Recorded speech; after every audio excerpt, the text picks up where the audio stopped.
යාළුවනේ මේ වීඩියෝ එක බලන්නකෝ.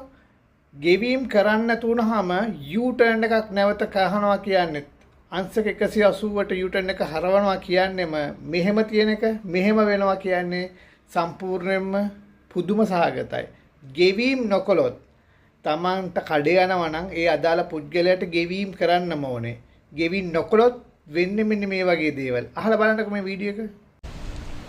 සන්නද්ධ කැරලි දෙකක් ගහලා අවසර 50කට වඩා දේශපාලනය කරපු කණ්ඩායමක් රටක බලය ගත්තට පස්සේ ඒ බලය පහසුවෙන් අත්හරින්නේ නැහැ කියන එක ඕනෙම දේශපාලනයේ දන්න පරතරයට ගියපු මිනිහෙක් දන්නවා. අනිත් එක දැන් ওই සූට් මහගෙන ඉන්න ඕනේ ජනාධිපතිකම් ගන්න.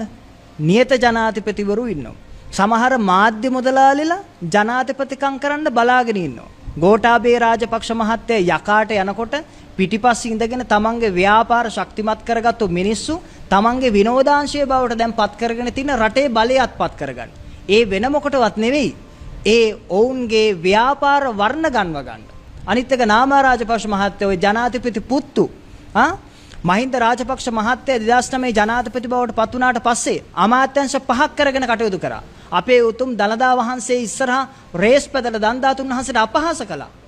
එහෙම කරපු අයද නැවත බලයට එන්න ඕනි කියලා කියන්නේ. මිලින්ද මොරගඩත් එක්ක ඉන්දියානු ගිවිසුම් ටික අස්සම් කරනකොට ওই ජනාධිපති පුත්තු කොහෙද හිටියේ? ප්‍රේමදාස මහත්තයා රටේ ජනාධිපති වුණා කියලා පුතා විපක්ෂ නායක වුණා කියලා බලය දෙන්න පුළුවන් ද එහෙම අයට?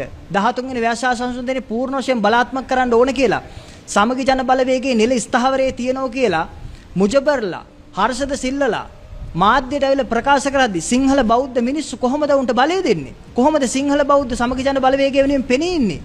මිලින්ද මොරගඩ ළඟ තියෙන පාත්ෆයින්ඩර් ගෲප් එකෙන් මේ රට ඉන්දියාවට ලියලා දෙනකොට මහින්ද රාජපක්ෂගේ පුතා නාමා රාජපක්ෂ කොහෙද හිටියේ?